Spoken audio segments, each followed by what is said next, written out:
Night had fallen over the old boarding school. The air was heavy, thick with moisture, and every wall seemed to breathe. Somewhere outside, the wind whispered through the trees. The silence was so deep, it felt alive. This is the story of a woman, a teacher. Her name was Madame Koi Koi. She always wore red heels, bright, polished, and beautiful. Each step she took echoed through the halls. Koi, Koi, Koi. The students feared her, yet no one dared speak. She was strict, cold, and merciless, but she taught well, and the headmistress respected her. Until one day, everything changed. A girl came forward with a trembling voice.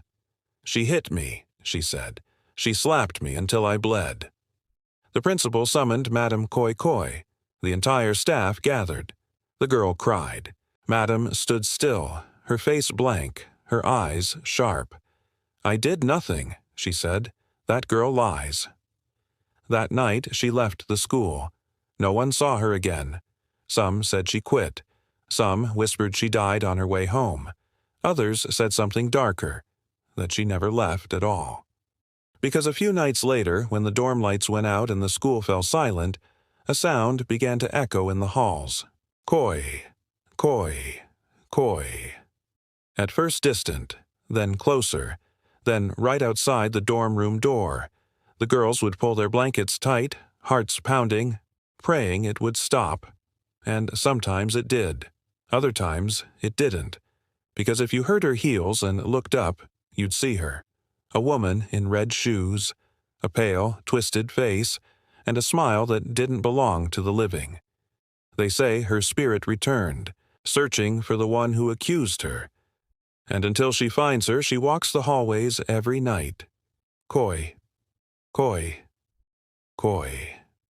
Her red heels tapping through the darkness, reminding everyone that she was never really gone. This isn't just a story. It's a warning.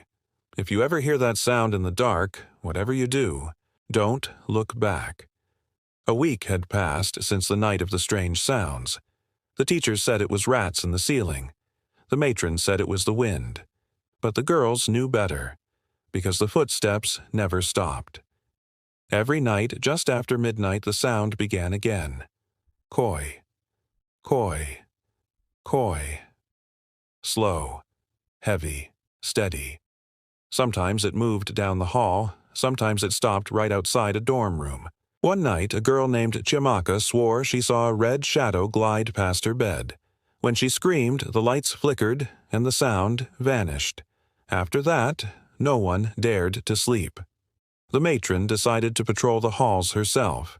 She carried a flashlight and a Bible. "No ghost can frighten me," she said, trying to sound brave. That night, the storm hit. Thunder cracked over the roof. The rain hit the windows like gravel. The matron walked down the corridor, light trembling in her hand. Then it came again. Koi, koi, koi. The sound was sharp now, cutting through the rain. She called out, "Who's there?" No answer, only the sound of heels, coming closer. Koi, koi, koi. The matron raised her light and froze. A figure stood at the end of the hall, a woman in a blood-red dress. Her face pale and cracked as if made of porcelain. Her hair hung wet, covering half her face, and on her feet, red heels glistening under the flickering bulb. The matron whispered, "Jesus, help me."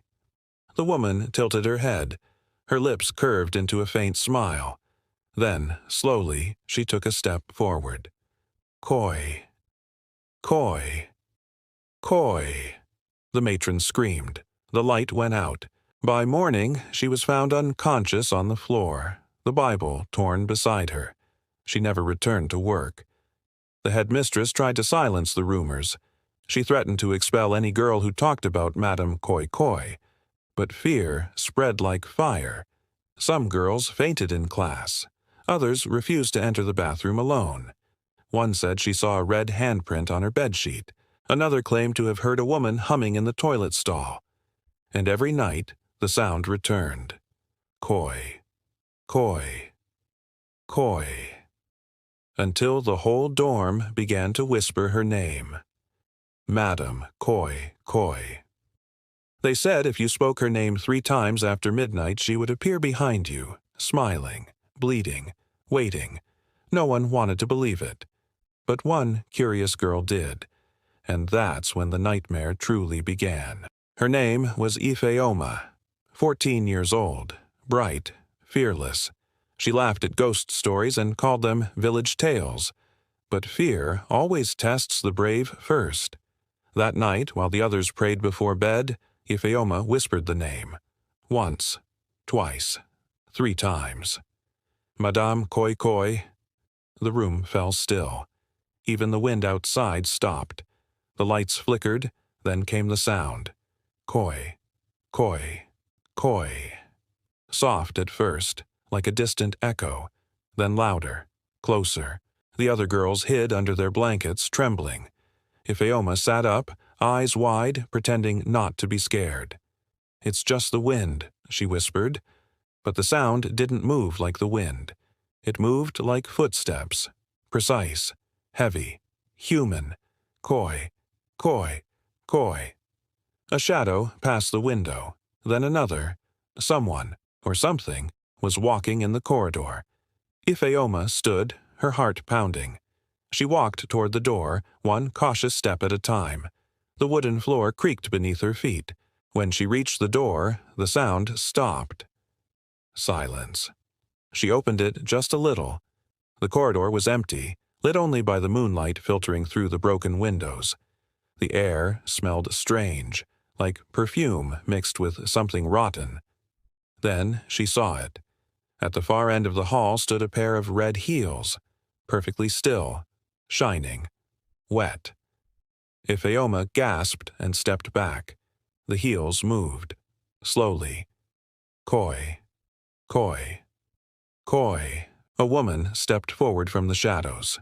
Her dress was deep red, her hair long and soaked, her face pale and cracked.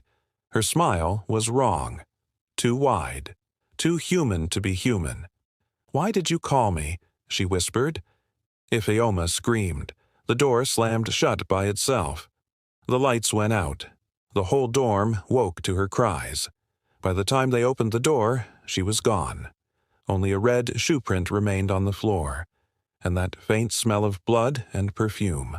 From that night on, no one dared say the name again. But the sound never stopped.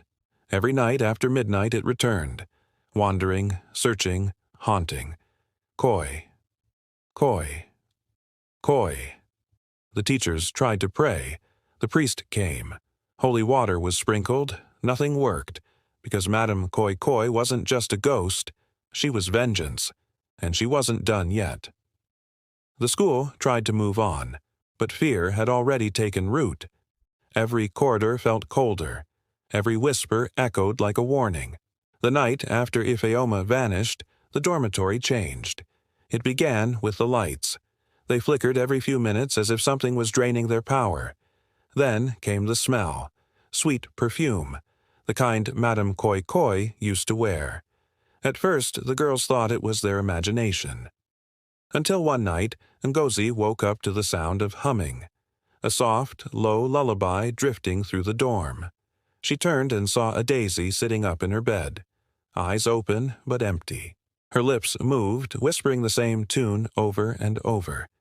Ngozi shook her. "Daisy, wake up!" Daisy didn't move. Her voice deepened.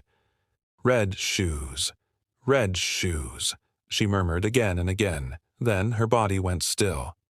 Moments later, the sound of heels echoed in the hallway. Koi, koi, koi. Every girl in the dorm froze. The air grew icy, heavy, suffocating. A daisy suddenly sat upright again. This time she wasn't herself. Her head tilted to the side, her smile too wide, her eyes rolled back. "Why did you bring her back?" she whispered in a voice that wasn't hers. Ngozi stumbled back, crying. Daisy climbed down from her bed, her movements stiff, unnatural. Each step she took matched the sound outside. Koi, koi, koi. Her bare feet hit the floor, yet the echo was of high heels. The other girls screamed. Some hid under blankets, others ran to the matron's room. But when the matron arrived, a daze was gone. The window open, the curtains moving in the cold air. On the wall, written in red, were the words, "She walks with me now." That night the principal called for priests. They prayed through every corridor, sprinkled holy water, burned incense, and chanted. For a while it seemed peaceful. The next 2 nights were silent. But on the 3rd night the power went out again, and through the darkness came that sound. Slower this time, deeper, deliberate.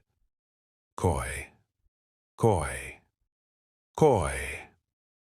In every dorm room the girls heard it at once. In every mirror a flash of red appeared, and in one corner of the dormitory the figure of Madame Koi Koi stood, her red heels glistening, her eyes glowing faintly. She looked at the girls, raised her hand, and whispered, "Not all of you will see the morning." The screams echoed long into the night. But the next morning no one spoke, because one bed was empty, and on the pillow lay a single red shoe. The next morning, fear had turned to chaos. Parents stormed the gates, demanding their daughters back. The headmistress stood pale and trembling, clutching her rosary. No one spoke the name anymore, but everyone knew it. Madame Koi Koi. The archdiocese finally sent a priest, Father Dominic. He was old, calm, and carried a leather Bible with pages yellowed by time. He listened to the headmistress's story in silence, then said only one thing. Evil doesn't appear from nowhere. Someone invited her. That night he stayed in the dormitory. He placed candles along the floor, drew a small cross with chalk, and prayed in Latin until the walls seemed to breathe with his words. At midnight the wind stopped, the candles flickered, and then came the sound. Koi. Koi, koi. Father Dominic opened his eyes. The girls who had been forced to sleep there shivered under their blankets. The sound moved closer, from the corridor to the door, from the door to the middle of the room. The priest raised his Bible. In the name of the Father, the Son, and the Holy Spirit. The candles blew out. Darkness swallowed everything. A woman's voice echoed, sharp and angry. "You left me to die." Lightning flashed through the window. For a single second, the priest saw her. Madame Koi Koi, her face torn, one eye hollow, blood running from her mouth. He held his cross forward. "Leave this place," she screamed. The walls shook, every mirror in the room shattered. Girls cried and covered their ears. Then came another sound, a second voice, soft, childlike. "I didn't mean to lie." It was the voice of the girl who had accused Madame Koi Koi years ago, a truth hidden under silence. She had confessed before her death. The slap never happened. The accusation had been revenge for punishment. But no one ever told Madame Koi Koi. Her spirit had died with injustice. The priest understood then. Her ghost wasn't pure evil. It was pain, bound to the place of her humiliation. He stepped closer. "You were wronged, but your anger keeps you chained. Be free." Madame Koi Koi stopped moving. Her red heels turned to dust. For the first time, she didn't make a sound. The wind returned, sweeping through the dormitory, blowing out the last of the candles. When the light came back, she was gone. Only a faint red stain remained on the floor, the shape of a heel. The priest left before dawn, exhausted.